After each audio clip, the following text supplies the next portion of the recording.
আজ আমাদের সঙ্গে আলোচনার জন্য আমন্ত্রিত অতিথি হিসেবে আছেন অস্ট্রেলিয়ার সিডনি থেকে যুক্ত হচ্ছেন লেখক ও কলামিস্ট জনাব অজয় দাশগুপ্ত। জনাব অজয় দাশগুপ্ত, আপনাকে স্বাগত জানাচ্ছি। ধন্যবাদ মাসুদ ভাই। দাদা, এর মধ্যে অনেক কিছুই ঘটে গেছে, কিন্তু একটা খুব একটু আলোচনা আপনি কিভাবে করবেন আমি জানি না, বাট আমার কাছে খুব মনে হয়েছে যে যখন আমরা শুনতাম অন্তর্বর্তীকালীন সরকারের সময়, এবং খুব প্রবল ভাবে শুনতাম যে দিল্লি না ঢাকা, ঢাকা ঢাকা, এই ধরনের একটা স্লোগান আমরা খুব শুনতাম। এবং এই স্লোগানের যে বিপরীত কোনো কিছু হতে পারে, অথবা এই স্লোগানটা যে অতি বাড়াবাড়ির মতো চলছে, অথবা এই স্লোগানটা যে আসলে বাস্তবতা কতটুকু, এটা নিয়ে তখন ওই সময় প্রশ্ন করার, সন্দেহ করার কোনো সাহস অনেক লোকেরই ছিল না। কারণ সন্দেহ করতে গেলেই আপনার মবের শিকার হওয়ার একটা আশঙ্কা ছিল। তো ওই সময়ে ভারতের সঙ্গে বাংলাদেশের সম্পর্ক একদম তলানিতে ছিল। আমরা দেখেছি উভয়কে আক্রমণ করে নানা ধরনের কথাবার্তা, তারাও আমাদের সম্পর্কে নানা ধরনের নেতিবাচক শব্দ উচ্চারণ করতো, আমাদের দিক থেকেও হতো। এরপরে ভারত আমাদের যে পর্যটন ভিসা যেটা আছে সেটা একেবারে বন্ধ করে দিল এক সময়। যেমন মেডিকেল ভিসাটা ছিল, মেডিকেল ভিসা, ব্যবসায়িক ভিসা এগুলি ছিল, কিন্তু পর্যটন ভিসাটা বন্ধ হয়ে গেল। গত 28 তারিখে পর্যটন ভিসাটা চালু করল। এবং আমি খুব কৌতুকের সঙ্গে লক্ষ্য করলাম যে প্রথম দিনে অনলাইনে তো অ্যাপ্লাই করতে হয়, প্রথম দিনে 24 ঘন্টায় 1,40,000-এরও বেশি লোক আবেদন করে একদিন।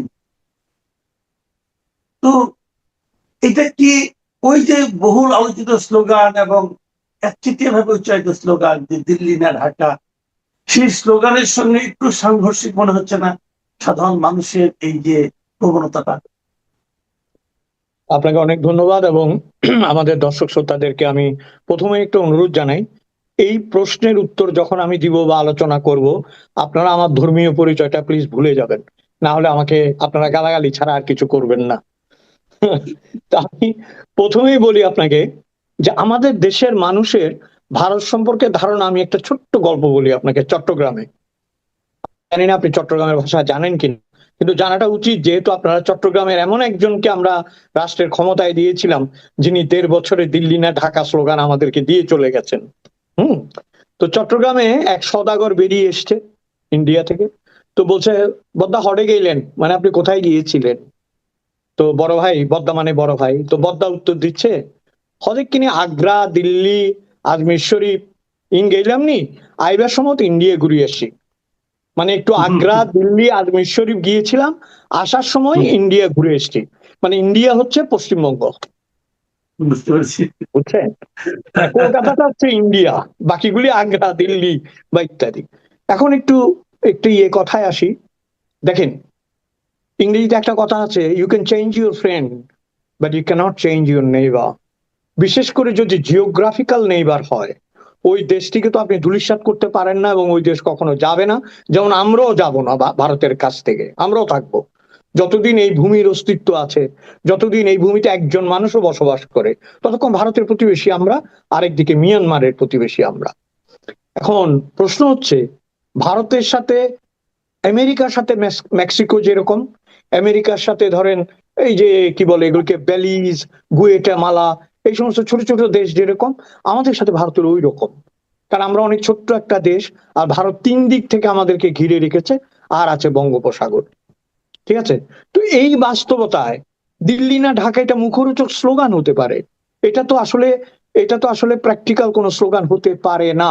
এবং এটা কেন দেয়া হয়েছিল, যারা দিয়েছিল, আপনি খেয়াল করেন, এই কয়েকদিন আগে আমি দেখলাম হলুদ ট্যাক্সিতে বসে জামাতের একজন বিখ্যাত মানুষ, ওই যে সাতকানিয়ার জনাব উনি হলুদ ট্যাক্সিতে, জি, দিল্লি ঘুরে বেড়াচ্ছেন। এখন যদি আমি প্রশ্ন করি, হয়তো ওনারা বলবে, দিল্লি না ঢাকা, আগে দিল্লিটা দেখালো, তারপরে না বুঝুম দিল্লি না ঢাকা, তাই না? দিল্লি দিল্লি না, দিল্লি কা লাড্ডু খানে ভি পস্তায়েঙ্গে, নেই খানে ভি পস্তায়েঙ্গে। তো না খেয়ে সে বুঝবি কি করে দিল্লি না ঢাকা? সিরিয়াস কথাটা কি জানেন? প্রত্যেক মানুষ হজ করতে পারে না, পয়সার অভাবে, শারীরিক অভাব, নানা বিষয় আছে। তারা একটু আজমির শরীফ ঘুরে আসতে চায়। এখন খাজা মঈনুদ্দিন চিশতি তো সকলের, সেখানে হিন্দুরা যায়, মুসলমানরা যায়, বৌদ্ধরা যায়, কৃপার জন্য যায়, আশীর্বাদের জন্য যায়, দোয়ার জন্য যায়। 1 নাম্বার। 2 নাম্বার হচ্ছে বুদ্ধ ধর্মের, আমি 2বার গিয়েছি বুদ্ধ গয়ায়, আমি আজমির শরীফও গিয়েছি। এই যে বুদ্ধ গয়াটা হচ্ছে বুদ্ধের আপনার কি বলে সিদ্ধি লাভের জায়গা। পৃথিবীব্যাপী যারা বুদ্ধিস্ট আছে তাদের সকলের একটি তীর্থস্থান হচ্ছে বুদ্ধগয়া, যেটা বিহারে। তারপরে সারনাথে যেখানে প্রথম সেমন হয়েছিল, যেখানে প্রথম বুদ্ধ বাণী দিয়েছিলেন, সেইটিও ভারতে, সেখানেও গিয়েছি আমি। তারপরে দেখেন মুসলমান, হিন্দু, আর হিন্দুদের তো সবই, গয়া, কাশী, বৃন্দাবন। তো একটা হচ্ছে আপনার পিলগ্রিমেজ, যেটাকে আমরা ধর্মীয় ভ্রমণ বলি। দ্বিতীয় হচ্ছে চিকিৎসা, এটা সবচেয়ে ইম্পর্টেন্ট। আমার ভগ্নিপতি নিজেও যায় ও মেডিকেল ভিসা নিয়ে, কারণ বাংলাদেশে তাকে, বাংলাদেশে কি হয় জানেন, আমার একবার হাতের এখানে ফুলে গেল, বিশাল করে ফুলে গেল, এবং আমি ডাক্তার দেখালাম, তো আমাকে রায় ঘোষণা হলো যে আমার এখানে ক্যান্সার হয়েছে, স্কিন ক্যান্সার। তো আমরা সিদ্ধান্ত নিলাম যে আমার ওয়াইফের কাকা, উনি বিখ্যাত একজন সার্জন ছিলেন পশ্চিমবঙ্গে, মারা গেছেন উনি, উনার কাছে একবার দেখিয়ে তারপর আমরা সিদ্ধান্ত নিব। তো কয়েকদিন পরে আমি গেলাম ওখানে, উনাকে দেখালাম। উনি দেখে বলতেছে, তোমাদের এই যে এত বড় ডাক্তার, বলে ডিগ্রি লেস তো দেখি আমার চেয়েও বড়। উনি বলে কিন্তু হুম। প্রত্যেক ডাক্তারকে একটা অবজারভেশন লিখতে হয় যে এখানে কি হয়েছে। বলে ওইখানে সে একটা প্রশ্নবোধক দিছে, এরকম প্রশ্নবোধক দিলে তো আমাদের দেশে চাকরি থাকবে না। তখন উনি আমাকে বললো, দেখি তোমার হাতটা, এবং আমাকে কয়েকটা এক্সারসাইজ দিয়ে একটা নর্মাল পেইন কিলার দিল। আজকে 50 বছর আমার আর কোনো সমস্যা হয়নি। কিন্তু ওইখানে বলে দিয়েছে আমার বায়োপসি করতে হবে, আমার ক্যান্সার। আমাদের দেশে কিন্তু প্রচুর ডাক্তার আছে যারা মেধাবী, আমাদের দেশে প্রচুর চিকিৎসক আছে, আমার পরিবারে অনেক ডাক্তার আপনার কষ্ট করে পড়াশোনা করে ভালো ডাক্তার হয়েছে, এরকম তো অসংখ্য অসংখ্য ডাক্তার আছে আমাদের। বিশেষ করে মফস্বলে যারা ডাক্তার, তারা যদি ভালো না হতো, মফস্বলের এই মানুষগুলো তো বাঁচতে পারতো না। তারাই বাঁচিয়ে Right. রেখেছে তাদের চিকিৎসা হুম। দিয়ে। এবং আমি এখানে এসে যে জিনিসটা দেখেছি মাসুদ ভাই, সেটা হচ্ছে এখানে বনেদি বনেদি রোগ হয়, হালকা হালকা রোগ হয় না, কারণ ডিসেন্ট্রি নাই, পানি ভালো, খাওয়ার ভালো। তো এই বেটার তো জীবনে ডিসেন্ট্রি হয় না, তো ওই ডাক্তার বেটা জানেই না ডিসেন্ট্রি কি। আমি যখন দেশ থেকে আমি যখন দেশ থেকে ডেঙ্গু নিয়ে আসলাম, আমার ডেঙ্গু ভালো হয়ে আমি দেশ থেকে এসে, আমার জিপি পলিশ অস্ট্রেলিয়ান, মানে পোল্যান্ডের অস্ট্রেলিয়ান, উনার যখন ডেঙ্গু বললাম, বলে দাঁড়া দাঁড়াও, অনেকদিন পরে নাম শুনছি। ও কম্পিউটারে ওটা সার্চ টার্চ করে বলে বেঁচে গেছো তুমি, আমারে বলে, বুঝছেন। তো অনেক জি। বিষয়ে আমাদের ডাক্তাররা অনেক অভিজ্ঞ। আমি কথাটা সংক্ষেপ করে বলি, এই দিল্লি না ঢাকা, এটা ছিল একটা চটকদারি স্লোগান, এটা ছিল ভারত বিরোধিতা, এটা ছিল সাম্প্রদায়িক একটা স্লোগান।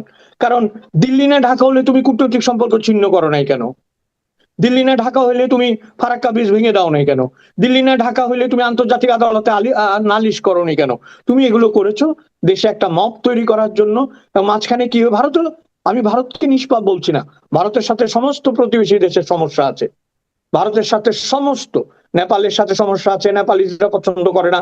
আমি মনে করি ভারতীয়রা হচ্ছে আপনার কালেকটিভলি, ওদেরকে ভালো বলা যায় না, কিন্তু সিঙ্গেল পার্সন হিসেবে ভালো, আপনার বন্ধু হিসেবে ভালো, আত্মীয় হিসেবে ভালো। যখন কালেকটিভলি ভারত হয়ে যায়, তখন কিন্তু ওদের সাথে খটমট, শ্রীলঙ্কার সাথে খটমট, নেপালের সাথে খটমট, আপনার ভুটানের সাথে খটমট, সবার সাথে খটমট, আমাদের সাথেও খটমট। কিন্তু এটাকে হ্যান্ডেল করতে হবে অন্য উপায়ে। এই যে আপনি আপনি যে তথ্যটা দিলেন, 24 ঘন্টায় বোধহয় 1 লক্ষ কত হাজার, 40,000 যে অ্যাপ্লিকেশন পড়েছে, এগুলি সব কি আপনার অমুসলিমরা দিয়েছে? এখানে মুসলমান আছে, বৌদ্ধ আছে, খ্রিস্টান আছে, হিন্দু আছে, সবাই দিয়েছে। এবং আমি যে কয়েকটা সাক্ষাৎকার দেখেছি, সে সাক্ষাৎকারে আমি দেখলাম যে ভদ্রমহিলারা বলছেন যে চিকিৎসার খরচ কম, যাতায়াত সুবিধা, ভাষার সুবিধা, বাংলায় কথা বলতে পারে। তারপরে ধরেন ওই যে বললাম, ভারতীয়রা কালেকটিভলি কিরকম জানেন, ওরা মূলা তুলে না, একবারে টাইনা তুলবে না আপনাকে, আস্তে আস্তে খাবে, বুঝছেন। ওই যে এক বাড়িতে চাকর আসিল না, তো কাম ছেড়ে আরেক বাড়িতে জয়েন করছে। তুই জিজ্ঞেস, তুই আমাদের বাড়ি ছেড়ে গেছিস কেন? আপনি আমাদের খাওয়া দিতেন হেই সকালবেলা আর হেই বিকাল বেলা। এরা কিভাবে দেয়? করে সকাল বিকাল দেয়।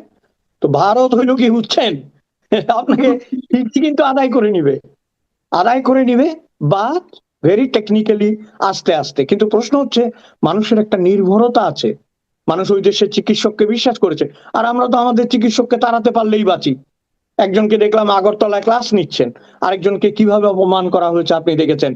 এই যে আব্দুল্লাহ সাহেবকে কিভাবে অপমান করা আপনি হয়েছে? আপনি এই যে আব্দুল্লাহ সাহেবের কথাটা বললেন, অপমানের কথা বললেন, এটা কিন্তু এটা নিয়ে আমি দেখছি বিভিন্ন মিডিয়াতে এটা নিয়ে বেশ আলোচনা হচ্ছে যে প্রফেসর আব্দুল্লাহ সম্পর্কে আপনি নিশ্চয়ই আপনাকে ধারণা আছে, আমার ব্যক্তিগতভাবে আমার নিজেরও অনেক ধারণা আছে, আমাদের পেশাগত জীবনেও আমি ওনার কাছ থেকে বহু ব্যাপারে আমি সাহায্য নিয়েছি, রিপোর্টের ব্যাপারে সাহায্য নিয়েছি। আপনাকে আমি একটা ঘটনা বলি। বাংলাদেশে এই যে আপনি ডেঙ্গুর কথা বললেন না, বাংলাদেশে যে ডেঙ্গু রোগটা আছে, এটা যে এডিস মশার মাধ্যমে সংক্রমিত হচ্ছে, এই তথ্যটা বাংলাদেশে প্রথম কিন্তু জনসমক্ষে এনেছিলেন এই ডাক্তার আব্দুল্লাহ। এবং তখন আমি জনকণ্ঠে চাকরি করতাম, জনকণ্ঠের রিপোর্টার ছিলাম আমি। ওনার কাছ থেকে এই তথ্যটা পেয়ে আমি প্রথম জনকণ্ঠে রিপোর্টটা করি, এবং সেটা তখন তোয়াব খান ছিলেন, ওইটাকে ফার্স্ট পেজে করে। এবং সেটা হলো প্রথম যে দেশের মানুষ ডেঙ্গু শব্দটা জানবো যে ডেঙ্গু নামে একটা রোগ আছে। এবং ওখানে একটা ইন্টারেস্টিং তথ্য আছে, এটা আপনাকে বলি। আব্দুল্লাহ সাহেব কিন্তু আমাকে বলেছিলেন রোগটার নাম ডেঙ্গি। ডেঙ্গি। তো আমিও লিখেছিলাম ডেঙ্গি, কিন্তু তোয়াব খান সাহেব উনি বলেন এই ডেঙ্গি কেমন শোনা যায়, এটাকে ডেঙ্গু করে দিই। তো আমি আর না বলি না, আপনি যেভাবে ইচ্ছা লেখেন। তখন এইভাবে কিন্তু ডেঙ্গিটা ডেঙ্গু হয়ে গেল। পৃথিবীর একমাত্র দেশ বাংলাদেশ যেখানে নাকি ডেঙ্গু হয়ে গেছে আসল শব্দটার পরিবর্তে। এবং এই জন্য আমি নিজে একটু অপরাধ বোধে আক্রান্ত করি, এই কাজটা আমার কারণে হয়েছে। কারণ তোয়াব খান যখন বললেন ডেঙ্গু করে দিয়ে, তখন আমার উচিত ছিল না বলা। যাক, সেটা অন্য আলোচনার পরে আসি। তো যেটা বলছিলাম যে আব্দুল্লাহ সাহেবকে নিয়ে যে ঘটনাটা ঘটতো, মানে ওনার মতো মানে ডাক্তার হিসাবে, শিক্ষক হিসাবে ওনার যে অবস্থান বাংলাদেশে, এটা আনপ্যারালাল আনপ্যারালাল। ওনাকে প্রফেসর এমিরেটাস এই পদ থেকে সরাতে পেরে যে বিভিন্ন শিক্ষকদের মধ্যে যে উল্লাস আমি দেখতে পাচ্ছি, এবং সেটাকে জাস্টিফাই করার জন্য দেশ বিদেশ থেকে বিভিন্ন ডাক্তাররা যারা ওনারই ছাত্র যে প্রাণান্তকর চেষ্টা চালিয়ে যাচ্ছেন, কি বলবেন আপনি এটা নিয়ে? এটা তো ধরেন আমি প্রথমে একটু সিরিয়াসলি একটু বলি আপনাকে, সেটা হচ্ছে আমার যেটা প্রথম পয়েন্ট, আপনি বাংলাদেশে বসবাস করবেন, বাংলাদেশের প্রধানমন্ত্রী আপনাকে চিকিৎসক হিসাবে নিয়োগ দেবে বা অন্য একটা কেউ কারা সবাই মিলে তাকে নিয়োগ করবে। প্রথমত তার কোনো মানুষের সাধ্য আছে এটা না বলার? যদি ইচ্ছা নাও থাকে, কে কে না বলবে? আজকে যদি আপনাকে তারেক রহমানের প্রেস সচিব নিয়োগ করে, আপনি পারবেন না বলতে? আসলে আপনার যতই হা না আপনার দ্বন্দ্ব যাই থাক। দ্বিতীয় কথাটি হচ্ছে যে একজন ভদ্রলোক প্রধানমন্ত্রী চিকিৎসক হয়েছেন, এটা তো গৌরবের ব্যাপার। এটা তো অপমানের ব্যাপার না। এবং এটা তো এই ব্যাপার না যে আমি আজকে চিকিৎসক হয়েছি, আমাকে মনে রাখতে হবে 15 বছর পরে এর আমি কান ধরে নামাই দিব। এটা তো হতে পারে না। তাহলে তো আমাদের মোস্তফা না, নুরুল ইসলাম সাহেবের প্রথম যিনি আমাদের চিকিৎসক ছিলেন, জাতীয় অধ্যাপক, তাকে তো কবর থেকে তুলে আনা উচিত, কারণ উনি তো বঙ্গবন্ধুর চিকিৎসক ছিলেন, ব্যক্তিগত চিকিৎসক ছিলেন। প্রধানমন্ত্রিত্ব পদে যিনি থাকেন তিনি তো আর সব জায়গায় যেতে পারেন না, তাদের ব্যক্তিগত চিকিৎসকের প্রয়োজন হয়। গৌরবের বিষয়গুলোকে আমরা কিভাবে অপমান করছি। এবং আপনি যেটা বললেন যে তার ছাত্র যারা তার বই না পড়ে পাশ করতে পারতো না, সিরিয়াসলি তার যে বইগুলো মেডিকেলের উপর বাংলা বা ইংরেজিতে লেখা, এগুলো ছাড়া যারা পাশ করতে পারতো না তারা তার বিরোধিতা করছে। এবং এই বিরোধিতা করছে ওই যে আপনাকে আমি বহুকাল আগে একটা গল্প বলছিলাম যে চিংড়ি মাছের রপ্তানি করে, তো তো চিংড়িগুলি লাফাচ্ছে দেখে থাইল্যান্ডের এক লোক বাংলাদেশি মালিককে সে ঘুমাইতেছে, তো জাগাইতেছে বারবার, বলছে স্যার স্যার চিংড়ি কিন্তু লাফাইতেছে, চিংড়ি লাফাইয়া উপর দিকে আইতেছে, সব যদি পড়ে যায় তো আমাদের বিজনেস হবে কেমনে? বাঙালি লোকটা এরকম চোখ খুলে তাকাইছে, চোখ খুলে তাকাই বলে তুই চুপ থাক। কয় স্যার আপনি কি এগুলির জন্য চিন্তা করবেন না? কয় না, কয়গুলি বাংলাদেশের চিংড়ি বেটা, একটা যদি লাফাই উঠে 3টা পিছন থেকে টাইনা ধরে নামাই দিব, একটাও নামাইতে পারবে না, বুঝছেন? তবে একটা যেই উপর দিকে উঠবে 5টা পা ধরে টানতে থাকবে, তুই এটা নিয়ে চিন্তা করিস না, বুঝছেন? এখন ঘটনা সেটা না, ঘটনাটা সিরিয়াস, আমার কাছে একটা ক্ষতের মতো মনে হয়েছে। আমি এটা সিরিয়াসলি আমি এই সরকারের আমলে এটা আশা করিনি। এখন আমাদের সমালোচকরা বলবেন এই সরকারের আমলে কি আশা করেছিলেন? এই সরকারের আমলে নিউট্রাল একটা ব্যবস্থা যাতে আবার ফিরে আসে, এটা আমরা সবাই চাচ্ছি। যে অকারণে কেউ হিংসার শিকার হবে না, অকারণে কেউ মবের শিকার হবে না, অকারণে কেউ আপনার ধরেন যে কোনো বৈষম্যের শিকার হবে না। এইটা আমরা চেয়েছি যে যা বাবা যা যা হয়েছে 1.5 বছরে অন্তত সেগুলো নিষ্পত্তি হোক বা মীমাংসিত হোক। এখন আব্দুল্লাহ সাহেবের কি এটাতে কোনো ক্ষতি হয়েছে মাসুদ ভাই? বরং লাভবান হয়েছেন উনি। লাভবান হয়েছে কেন? উনার যে ইমেজ, সেই ইমেজটা কোষ্ঠী পাথরে যাচাই হয়ে গেছে। এবং সেটা উত্তর আপনি মানুষকে জিজ্ঞেস করে দেখেন, প্রত্যেকটা মানুষকে আপনি গোপনে জিজ্ঞেস করে বলবেন যে আপনার নাম লিখতে হবে না, এখানে একটা টিক দেন, উনি ভালো না খারাপ মানুষ। আপনি দেখবেন যে ভালো এমন হয়েছে না, মানে আপনার ওই ভালোর বাক্সটাই ভাইটা বেরিয়ে গেছে, এত পড়বে জমা। কারণ উনি তো ভদ্র লোক, উনি একজন চিকিৎসক এবং উনি সুচিকিৎসক। এবং আপনি যেটা বললেন যে ডেঙ্গি, উনি উনি আপনাকে প্রথম বলেছে, তো ওই ডেঙ্গি আর ডেঙ্গুতে আপনাকে একটা ক্রেডিট দিচ্ছি, একটা নতুন নাম চালু করলেন। আর ছোট্ট একটা গল্পও বলছি। গল্পটা হচ্ছে কি জানেন, এক লোক ইংরেজি বলতে এরকম বলে, আই লাইক, বুঝছেন, বলে আই লাইক মাঙ্গু, বলে মাঙ্গু না বেটা ম্যাঙ্গো, বলে এত ভুল ধরস কেন, স্লিপ অফ টাঙ্গু, বুঝছেন। ডেঙ্গু হয়ে গেছে ডেঙ্গি, হয়ে গেছে ডাঙ্গু, কিছু করার নাই। কিন্তু আমি আমি তীব্র ভাষায় একটা কথা বলতে চাই, এটা উচিত হয়নি। আব্দুল্লাহ সাহেবের প্রতি এই অপমানটা আমাদের দেশের চিকিৎসক সমাজকে, এবং যারা সুচিকিৎসক কত কথা বলছে, ধরেন উনি খালেদা জিয়া চিকিৎসা বাইরে লাগবে না বলেছে, এটা বলেছে, এটা বলেছে, ওগুলো অন্য প্রক্রিয়া ভাই। এটার না, সাথে একটা জিনিস আমি মাঝখানে একটু থামাই আপনাকে। উনি খালেদা জিয়ার চিকিৎসা বাইরে না হওয়ার ব্যাপারে বলেছিলেন, এই ধরনের কিছু কথা সোশ্যাল মিডিয়ায় আমি দেখতে পেয়েছি। এবং দেখে আমি ওনার একটা ইন্টারভিউ করেছিলাম দুদিন আগে, আমার ওই যে অন্য মঞ্চ নামে এই অনুষ্ঠানে, এই অন্য মঞ্চে প্রচারিত হয়েছে। ওখানে আমি জিজ্ঞাসা করেছিলাম যে আপনি নাকি, আপনার বিরুদ্ধে অভিযোগ, আপনি খালেদা জিয়ার চিকিৎসা বিদেশে হোক, এটা নাকি আপনি বলেছেন যে প্রয়োজন নাই। উনি আমাকে যেটা জবাবে বললেন, এটা সর্বৈব মিথ্যা কথা। উনি বললেন যে আমাকে জিজ্ঞাসা করা হয়েছিল, আমি বলেছিলাম যে একজন রুগী কোথায় চিকিৎসা হবে, এটা রুগীর যদি আস্থা না থাকে তাহলে বড় হাসপাতালে নেওয়াটাও ঠিক না। রুগীর যেখানে আস্থা আছে সেখানেই যাওয়া উচিত। কিন্তু আমি তো স্পষ্ট করে বলে দিয়েছি যে রুগীর যদি আস্থা থাকে যে আমি দেশের বাইরে চিকিৎসা করাবো, তাহলে তাকে সেখানেই নাও। তার মানে কি, ওনার বিরুদ্ধে কিন্তু প্রচারণা চলছে, মিথ্যা প্রচারণা চলছে। আর এখানে আরেকটা কথা আমি আপনাকে একটু জিজ্ঞাসাই করি, যে এই যে উনি ওনার বিরুদ্ধে যে অভিযোগটা, ওইটা তো মুখে বলে না, বাট আমরা তো বুঝি যে উনি শেখ হাসিনার চিকিৎসক ছিলেন। তাহলে এখন তো তাহলে আমার তো মনে হয় তারেক রহমানের কেউ ব্যক্তিগত চিকিৎসক হতে চাইবেন না কোন ডাক্তার, কারণ ওনারা তো চিন্তা করবেন পরিণতির কথা।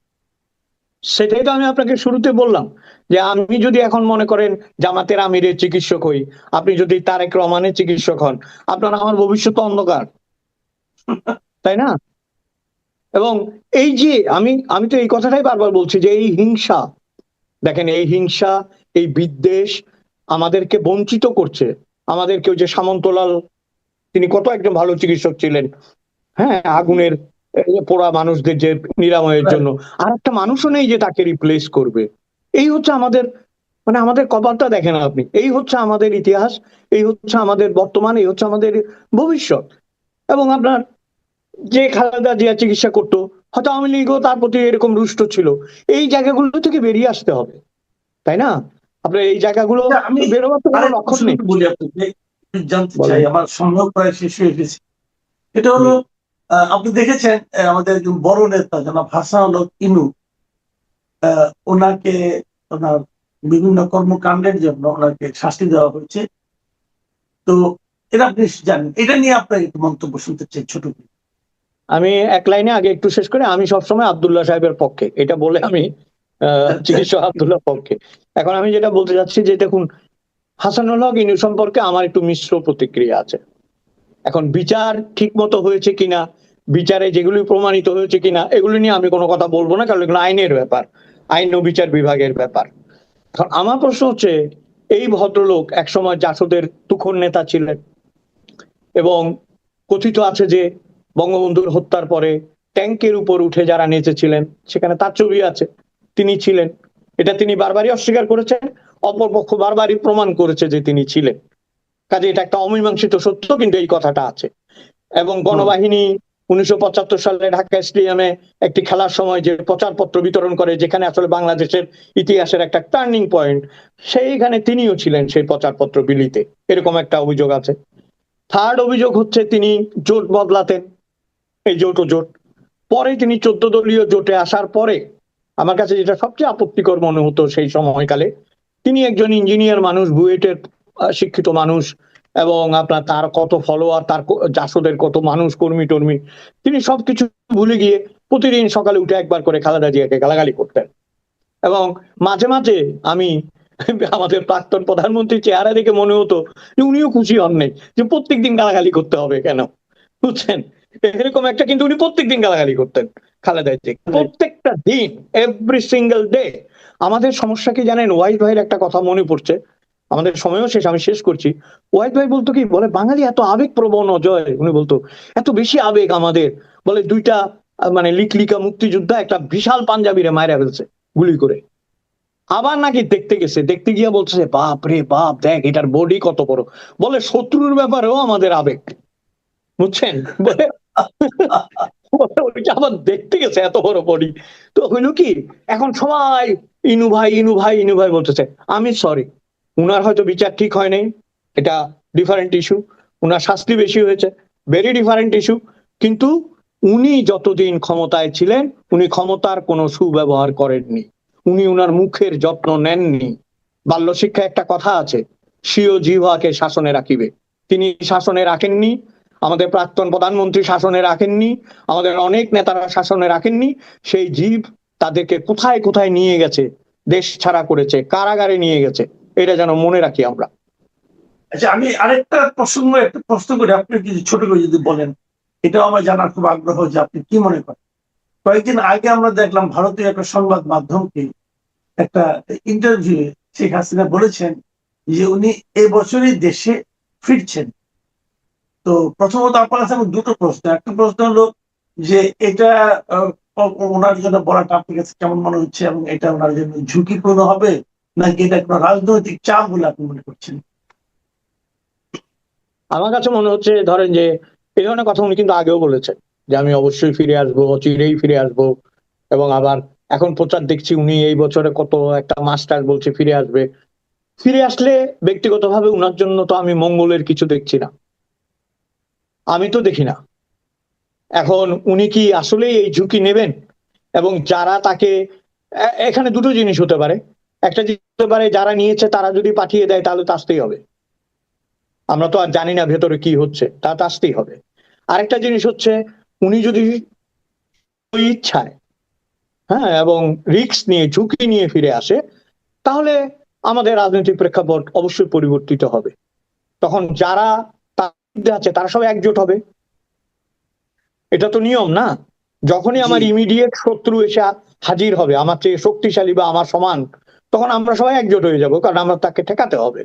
সেই লোডটা কি আসলে আওয়ামী লীগ নিতে পারবে এখন? সেই জায়গায় কি আওয়ামী লীগ আছে? সেই গ্রাউন্ড ওয়ার্ক কি তারা করেছে? তাদের তো এখন পর্যন্ত কোনো বড় মিছিলও করতে পারে নাই তারা।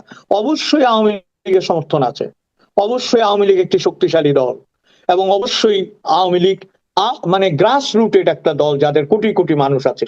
কিন্তু সেই মানুষকে মোবিলাইজ করার যে ক্ষমতা এবং মাঠে নিয়ে আসা, রাস্তায় নামিয়ে আনার যে ক্ষমতা, উনি আসলেই যে সেরকম কিছু হবে আমি এটা মনে করতে পারছি না। উনি অবশ্যই ফিরে আসতে পারেন, উনি তো আমাদের দেশের মানুষ না, চলে গেছেন সাময়িকভাবে, যেতে বাধ্য হয়েছেন, হ্যাঁ, যান বাঁচিয়েছেন, কেন ফিরে আসবেন না? ফিরে আসুন, মোকাবেলা করুন, এবং আপনার নেতৃত্ব দিয়ে আপনি পারলে জাগিয়ে তুলুন। সেটা অন্যদের জন্য চ্যালেঞ্জিং হলেও তো জাগাতে হবে। আপনার এই যে ছুপা রুস্তম থাকতে থাকতে তো জামাত বেরিয়ে চলে আসছে, তাই না? বহু বছর ছুপা রুস্তম ছিল, এখন তো আসল রুস্তম হয়ে গেছে। তা আপনিও আসুন, এসে করুন। কিন্তু আসবেন কিনা এই প্রশ্নের মীমাংসা আমি আপনি তো করতেই পারবো না। আমার মনে হয় যারা এখন ক্ষমতায় আছে তারাও ওই সমীকরণ সহজে মিলাতে পারবে না। শেখ হাসিনা কিন্তু জাদরেল খেলোয়াড়, উনি জানেন কখন কি করতে হবে, এটা তো আমাদের মানতে হবে, তাই না? এবং আপনার একটা জিনিস শুধু বলি আমি, উনি বারবার বেঁচে যান, এবং এই বেঁচে যাওয়াটাকে উনি অলৌকিক এবং তার জন্য একটা কাজের মানে গ্রাউন্ড বলে মনে করেন। কাজে উনি ফিরে আসবেন কিনা ঠিক সময় বলবে, সময়ই উত্তর দেবে। জি, অনেক ধন্যবাদ, অনেক ধন্যবাদ জনাব অজয় দাস। প্রিয় দর্শক, আজ এ পর্যন্ত। আল্লাহ হাফেজ।